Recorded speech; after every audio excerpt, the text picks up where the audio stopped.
ਵਾਲੇਕਮ ਮੇਰੇ ਸਾਰਿਆਂ ਦੋਸਤਾਂ ਭਰਾਵਾਂ ਨੂੰ ਅੱਜ ਜੁਗਨੀ ਫੇਰ ਤੁਹਾਡੇ ਵਾਸਤੇ ਨਵੀਂ ਗੱਲ ਲੈ ਕੇ ਹਾਜ਼ਰ ਹੋਇਆ ਹੈ ਤੇ ਮੇਰੇ ਵਾਸਤੇ ਬੜੀ ਖੁਸ਼ੀ ਵਾਲੀ ਗੱਲ ਹੈ ਕਿ ਤੁਸੀਂ ਇਸ ਭਰਾ ਨੂੰ ਬੜਾ ਪਿਆਰ ਕਰਦੇ ਹੋ। ਤੁਸੀਂ ਮੇਰੀਆਂ ਗੱਲਾਂ ਸੁਣਦੇ ਹੋ, ਨਾਲੇ ਲਾਈਕ ਵੀ ਕਰਦੇ ਹੋ ਤੇ ਮੇਰਾ ਦਿਲ ਹੀ ਕਰਦਾ ਕਿ ਚਲੋ ਮੈਂ ਵੀ ਯਾਰ ਲੱਗਾ ਰਵਾਂ ਤੇ ਆਪਣੇ ਭਰਾਵਾਂ ਸਾਰਿਆਂ ਨੂੰ ਹਸਾਉਂਦਾ ਰਵਾਂ। ਤੇ ਜਨਾਬ ਨਵੀਂ ਗੱਲ ਇਹ ਵੇ, ਮੈਂ ਖਲੋਤਾ ਸਾਂ ਗੱਖੜ ਉੱਥੇ ਮੈਂ ਨਾ ਸਵਾਰੀਆਂ ਦਾ ਫੇਰਾ ਭਰਿਆ ਜਾਣਾ ਸੀ, ਮੈਂ ਵਜ਼ੀਰਾਬਾਦ ਲੈ ਕੇ ਉਹਨਾਂ ਨੂੰ ਤੇ ਉੱਥੇ ਨਾ ਇੱਕ ਮੇਰੇ ਬੜੇ ਪਿਆਰ ਵਾਲਾ ਬੰਦਾ ਉਹ ਵੀ ਯਾਨੀ ਕਿ ਮੇਰੇ ਕੋਲ ਖਲੋਤਾ। ਮੈਂ ਪਹਿਲਾਂ ਨਿਕਲ ਆਇਆ, ਉੱਥੇ ਖਲੋਤਾ ਰਹਿ ਗਿਆ। ਤੇ ਜਦੋਂ ਮੈਂ ਨਾ ਉਹ ਜਿਹੜੇ ਪਿੰਡ ਅਸ਼ਰਫ ਦੀ ਕੋਠੀ ਦੇ ਕੋਲ ਉੱਥੇ ਜਦੋਂ ਮੈਂ ਆਇਆ ਤੇ ਮੇਰੀ ਗੱਡੀ ਦਾ ਨਾ ਟੁੱਟ ਗਿਆ ਐਕਸਲ ਤੇ ਮੈਂ ਨਾ ਥੋੜਾ ਜਿਹਾ ਪਰੇਸ਼ਾਨ ਹੋਇਆ। ਅੱਛਾ। ਤੇ ਮੈਂ ਨਾ ਜੀ ਮੈਨੂੰ ਬੰਦਾ ਯਾਦ ਆ ਗਿਆ, ਮੈਂ ਕਿਹਾ ਚਲੋ ਮੈਂ ਉਹਨਾਂ ਨੂੰ ਫੋਨ ਕਰਨਾ ਕਿ ਜੇ ਸਵਾਰੀਆਂ ਨਹੀਂ ਉਹਨਾਂ ਭਾਈਆਂ ਆ ਕੇ ਨਾ ਇਹ ਸਵਾਰੀਆਂ ਜਿਹੜੀਆਂ ਕਿ ਲੈ ਜਾ ਮੇਰੇ ਕੋਲੋਂ। ਅੱਛਾ। ਮੈਂ ਨਾ ਉਹਨੂੰ ਫੋਨ ਕੀਤਾ, ਮੈਂ ਕਿਹਾ ਯਾਰ ਗੱਲ ਇਹ ਵੇ ਆ ਕੇ ਨਾ ਸਵਾਰੀਆਂ ਜਿਹੜੀਆਂ ਲੈ ਜਾ ਤੇ ਨਾਲ ਮੇਰੀ ਗੱਡੀ ਬੰਨ ਕੇ ਨਾ ਮੈਨੂੰ ਨਾ ਕੋਟ ਹਿਜਰੀ ਛੱਡ ਦੇ। ਆਂਦਾ ਠੀਕ ਹੈ, ਮੈਂ ਆਇਆ। ਉਹ ਨਾ 2 ਮਿੰਟਾਂ ਹੀ ਮੇਰੇ ਕੋਲ। ਅੱਛਾ। ਉਹਨੂੰ ਮੈਂ ਨਾ ਬਾਸ਼ੋ ਸਵਾਰੀਆਂ ਦਿੱਤੀਆਂ। ਮੈਂ ਕਿਹਾ ਯਾਰ ਮੇਰਾ ਨਾ ਹੁਣ ਰਕਸ਼ਾ ਵੀ ਬੰਨ ਲੈ। ਆਂਦਾ ਤੇਰਾ ਰਕਸ਼ਾ ਨਹੀਂ ਮੈਂ ਬੰਨਣਾ, ਅੱਗੇ ਸਵਾਰੀਆਂ ਮੈਂ 6 ਬਹਾ ਲਈਆਂ ਨੇ। ਮੈਂ ਯਾਰ ਇਹ ਤਾਂ ਫਿਰ ਗਲਤ ਕੀਤੇ ਨਾ, ਜ਼ਿਆਦਤੀ ਕੀਤੀ। ਚਲੋ ਕੋਈ ਨਹੀਂ ਗੱਲ, ਇਹ 100 ਰੁਪਇਆ ਫਿਰ ਮੇਰੇ ਕੋਲ ਫੜ ਤੇ ਉੱਥੋਂ ਨਾ ਜਾਂਦਿਆਂ ਨਾ ਲੰਗਿਆਂ ਵਾਲੀ ਮੋੜ ਤੇ ਮੈਨੂੰ ਲੋਡ ਕਰਾ ਦੇ। ਆਂਦਾ ਠੀਕ ਹੈ ਮੈਂ ਕਰਾ ਦਿਆਂਗਾ। ਮੈਂ ਯਾਰ ਯਾਦ ਨਾ ਕਰਾਈ ਤੇ ਚਲੋ ਮੈਂ ਕਿਹਾ ਮਿਸਤਰੀ ਨੂੰ ਫੋਨ ਕਰ ਦਾਂਗਾ, ਚਲੋ ਮੈਂ ਟਾਈਮ ਨਾਲ ਵਿਹਲਾ ਹੋ ਜਾਂਦਾ। ਉਡੀਕ ਉਡੀਕ ਕੋਈ ਨਾ ਲੋਡ ਆਇਆ। ਆਖਰ ਚਲੋ ਫਿਰ ਮਦਦ ਕਰਨ ਵਾਲਾ ਅੱਲਾ ਹੁੰਦਾ। ਹਾਂਜੀ। ਤੇ ਮੈਂ ਫਿਰ ਚੀਮਾ ਸਾਹਿਬ ਕੀ ਕੀਤਾ, ਮੈਂ ਉਹਦੇ ਕੇ ਰਕਸ਼ਾ ਨੂੰ ਰੁਪਇਆ ਕੋਈ 300 ਦੇ ਕੇ ਨਾ ਮੈਂ ਰਕਸ਼ਾ ਲਿਆਂਦਾ ਕੋਟ ਹਿਜਰੀ। ਅੱਛਾ। ਕੋਟ ਹਿਜਰੀ ਲਿਆਂਦਾ, ਉੱਥੇ ਮੈਂ ਸਹੀ ਕਰਾਇਆ ਤੇ ਉਹ ਬੰਦਾ ਮੈਨੂੰ ਟੱਕਰਿਆ। ਫੇਰ ਉਹ ਮੈਂ ਬੰਦੇ ਨੂੰ ਆਖਿਆ ਮੈਂ ਯਾਰ ਮੈਂ ਤੇਰੀ ਵਜ੍ਹਾ ਤੋਂ ਉਦੋਂ ਇੰਨਾ ਜ਼ਲੀਲ ਹੋਇਆ ਤੇ ਯਾਰ ਤੂੰ ਮੈਨੂੰ ਲੋਡ ਕਿਉਂ ਨਹੀਂ ਕਲਾਇਆ, ਮੈਂ ਤੇਰਾ ਕੀ ਵਿਗਾੜਿਆ। ਅੱਛਾ। ਆਂਦਾ ਮੈਂ ਤੈਨੂੰ ਲੋਡ ਭਾਜੀ ਕਲਾਇਆ ਸੀ। ਮੈਂ ਕਿਹਾ ਨਹੀਂ ਤੂੰ ਨਹੀਂ ਕਲਾਇਆ, ਜੇ ਕਲਾਇਆ ਹੁੰਦਾ ਨਾ ਤੇ ਮੇਰੇ ਕੋਲ ਲੋਡ ਆ ਜਾਣਾ ਸੀ। ਆਂਦਾ ਅੱਲਾ ਦੀ ਕਸਮ ਹੈ ਘੱਲਿਆ ਹੀ ਲੋਡ ਉੱਥੋਂ। ਮੈਂ ਕਿਹਾ ਕਸਮਾਂ ਨਾ ਚੁੱਕ, ਮੈਂ ਕਸਮਾਂ ਨਾ ਚੁੱਕ, ਮੇਰੇ ਕੋਲ ਪੈਸੇ ਹੋਰ ਵੀ ਲੈ ਯਾਰ। ਆਂਦਾ ਨਹੀਂ ਮੈਂ ਘਲਾਇਆ ਸੀ ਲੋਡ। ਮੈਂ ਕਿਹਾ ਚਲ ਭਾਈ ਮੰਨ ਲੈਨੇ ਆ ਗੱਲ ਤੇਰੀ। ਉਹ ਦਿਨ ਲੰਘੇ ਨਾ 4। ਅੱਛਾ। ਅਸੀਂ ਦੋਵੇਂ ਫੇਰ ਇਕੱਠੇ ਹੋ ਗਏ ਉੱਥੇ ਕੋਟ ਹਿਜਰੀ ਹੋਟਲ ਦੇ ਸਾਹਮਣੇ, ਉੱਥੇ ਚਾਹ ਪੇ ਪੀਂਦੇ ਸਾਂ। ਅੱਛਾ। ਸੁਲਾ ਹੋ ਗਈ। ਸੁਲਾ ਹੀ ਸਮਝ ਜੂ ਫਿਰ ਹੋ ਗਏ ਤੇ 100 ਵਾਸਤੇ ਕੀ ਕਿਸੇ ਨਾਲ ਲੜਨਾ ਹੁੰਦਾ। ਹਾਂ। ਲੜਾਈ ਬਾਤ ਨਹੀਂ। ਉਹ ਦਿਨ ਅਸੀਂ ਦੋਵੇਂ ਨਾ ਬਹਿ ਕੇ ਨਾ ਪੇ ਚਾਹ ਪੀ ਵੀਏ।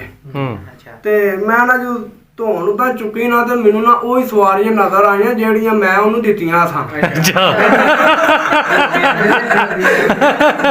ਉਹ ਕਿਉਂਕਿ ਵੇਖੋ ਨਾ ਮੈਨੂੰ ਇਹ ਤਾਂ ਨਹੀਂ ਸੀ ਨਾ ਪਤਾ ਇਹਨਾਂ ਕਿੱਥੇ ਕਿੱਥੇ ਲੈਣਾ। ਮੈਂ ਤਾਂ ਵਜ਼ੀਰਾਬਾਦ ਦੀ ਆਵਾਜ਼ ਲਾ ਕੇ ਤੇ ਭਾਇਆ ਸੀ।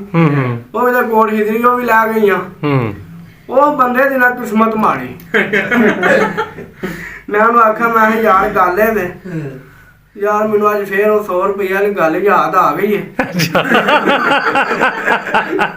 ਤੇ ਤੂੰ ਮੈਨੂੰ ਲੋਡ ਨਹੀਂ ਕਲਾਇਆ ਤੇ ਯਾਰ ਪਤਾ ਨਹੀਂ ਕੀ ਗੱਲ ਹੈ, ਮੈਨੂੰ ਗੱਲ ਕਿਉਂ ਨਹੀਂ ਭੁੱਲਦੀ। ਆਂਦਾ ਯਾਰ ਤੈਨੂੰ ਇੱਕ ਤਾਂ ਮੇਰੇ ਤੋਂ ਤਬਾਰ ਕੋਈ ਨਹੀਂ ਜਾਂ ਜਦੋਂ ਕਿਤੇ ਸਵਾਰਿਆਂ ਦੀ ਪਹਿਚਾਣ ਹੈ ਹੀ ਨਾ। ਮੈਂ ਆਖਿਆ ਬਿਲਕੁਲ ਹੈ। ਤੇ ਜਦੋਂ ਕਿਤੇ ਟੱਕਰੀਆਂ ਨਾ ਪੁੱਛ ਲਵੀਂ। ਅੱਛਾ। ਉਹ ਬੰਦੇ ਦੀ ਕਿਸਮਤ ਮਾੜੀ। ਅੱਛਾ। ਮੈਂ ਨਾ ਚੀਮਾ ਸਾਹਿਬ ਚਾਹ ਦਾ ਕੱਪ ਧਰਿਆ ਉੱਥੇ ਹੀ। ਅੱਛਾ। ਮੈਂ ਨਾ ਬੀਬੀਆਂ ਦੇ ਮਗਰ। ਅੱਛਾ। ਮੈਂ ਕਿਹਾ ਭਾਈ ਬਾਜੀ ਜੀ ਗੱਲ ਸੁਣਿਆ ਜੇ, ਤੁਸੀਂ ਮੇਰੇ ਮਾਵਾਂ ਭੈਣਾਂ ਨੂੰ ਗੱਲ ਇਹ ਮੇਰੀ ਗੱਲ ਦਾ ਗੁੱਸਾ ਨਾ ਕਰਿਆ ਜੇ। ਤੁਸੀਂ ਮੇਰੇ ਨਾਲ ਇੱਕ ਵਾਰੀ ਬਹਿ ਕੇ ਆਏ ਸੋ ਗੱਖੜੋਂ, ਉਹ ਜਿਹੜੇ ਪਿੰਡ ਅਸ਼ਰਫ ਦੀ ਕੋਠੀ ਦੇ ਕੋਲ ਨਾ ਮੇਰੀ ਗੱਡੀ ਖਰਾਬ ਹੋ ਗਈ ਸੀ। ਅੱਛਾ। ਇਸ ਬੰਦੇ ਨੂੰ ਬੁਲਾਇਆ ਸੀ, ਤੁਹਾਨੂੰ ਮੈਂ ਇਹਦੇ ਨਾਲ ਭਾਇਆ ਸੀ ਤੇ ਤੁਹਾਡੇ ਸਾਹਮਣੇ ਮੈਨੂੰ ਰੁਪਈਆ ਵੀ 100 ਦਿੱਤਾ। ਇਹਨੂੰ ਆਖਿਆ ਕਿ ਲੰਗੇ ਵਾਲੀ ਮੋੜ ਤੋਂ ਮੈਨੂੰ ਲੋਡ ਕਰਾ ਦੇ। ਤੁਸੀਂ ਮੈਨੂੰ ਬਸ ਇੰਨਾ ਕੁ ਦੱਸ ਛੱਡੋ ਇਹਨੇ ਲੋਡ ਕਰਾਇਆ ਕਿ ਨਹੀਂ ਕਰਾਇਆ। ਅੱਛਾ। ਠੀਕ। ਉਹ ਨਾ ਝੂਠ ਛਪਾਉਣ ਵਾਸਤੇ ਨਾ ਉਹਨਾਂ ਨੂੰ ਅੱਖ ਚਾ ਮਾਰ। ਮੇਰੀ ਗੱਲ ਉੱਥੇ ਰਹਿ ਗਈ। ਉਹ ਭਾਈ ਉਹਨੂੰ ਕੁੱਟਣ ਲੱਗ ਪਏ। ਉਹ ਕੋਈ ਜੁੱਤੀ ਵੀ ਤੂੰ 12 ਜੁੱਤੀਆਂ ਵੀ ਪਾਣ ਲੱਗਾ ਉਹਨੂੰ ਬੰਦੇ ਤੇ ਆ ਗਿਆ ਤਰਸ। ਅੱਛਾ। ਮੈਂ ਕਿਹਾ ਯਾਰ ਛੱਡੋ ਪਰ ਇਹਨੂੰ ਬੰਦੇ ਨੂੰ ਛਡਾ ਦਿਓ, ਇਹਦੇ ਨਾਲ ਇੰਨੀ ਬਥੇਰੀ ਹੋ ਗਈ ਏ, ਅੱਗੂ ਖਿਆਲ ਕਰੇਗਾ। ਉਹ ਭਾਈ ਉੱਥੋਂ ਦੀ ਕੁੱਤਿਆ ਖਾਣੀ ਹੋਈ। ਆਖਰ ਚਲੋ ਉਹਨੇ ਕੋਈ ਇਤਰਾਜ਼ ਕੀਤਾ, ਮੇਰਾ ਨਾਲ ਆਖਿਆ ਤੂੰ ਮੇਰੇ ਨਾਲ ਚੰਗਾ ਨਹੀਂ ਕੀਤਾ। ਮੈਂ ਕਿਹਾ ਤੇਰੀ ਕਿਸਮਤ ਹੀ ਮਾੜੀ ਹੈ, ਹੁਣ ਮੈਂ ਕੀ ਕਰਾਂ। ਉਹ ਨਾ ਉਹ ਦਿਨ ਅਗਲੀ ਦਿਹਾੜੀ ਨਾ ਫੇਰ ਮੈਂ ਨਾ ਉਦੋਂ ਨਾ ਕੋੜ ਹਿਜਰੀ ਨਾ ਗੈਸ ਪਿਆ ਪਵਾਵਾਂ ਤੇ ਉਹਨੇ ਮੈਂ ਪਿੱਛੇ ਧਿਆਨ ਮਾਰਿਆ ਤੇ ਉਹ ਵੀ ਬਾਸ਼ੋ ਸਿਲੰਡਰ ਚੁੱਕ ਨਾ ਪਿਆਵੇ ਤੇ ਮੇਰਾ ਵੇਖ ਕੇ ਤਾਂ ਹਾਸਾ ਨਿਕਲ ਗਿਆ। ਆਂਦਾ ਯਾਰ ਜੁਗਨੀ ਐ 100 ਰੁਪਇਆ ਫੜ, ਅੱਛਾ ਤੇਰੀ ਮਿਹਰਬਾਨੀ ਆ, ਮੈਨੂੰ ਮਾਫੀ ਦੇ ਛੱਡ, ਮੈਂ ਲੋਡ ਕੋਈ ਨਹੀਂ ਤੇਰਾ ਕਰਾਇਆ।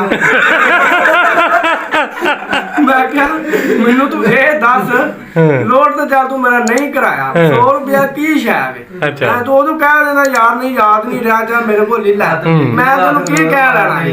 ਹਾਂ। ਤੂੰ ਬੀਬੀਆਂ ਕੋਲ ਵੀ ਬਿਜ਼ਤ ਹੋਇਆ, ਸਵਾਰੀਆਂ ਕੋਲ, ਉਹ ਤੂੰ ਬੰਦਿਆਂ ਕੋਲ ਵੀ ਸਵਾ ਤੇ ਬਿਜ਼ਤ ਹੋਇਆ, ਤੇਰੀ ਕੀ ਜ਼ਿੰਦਗੀ ਏ।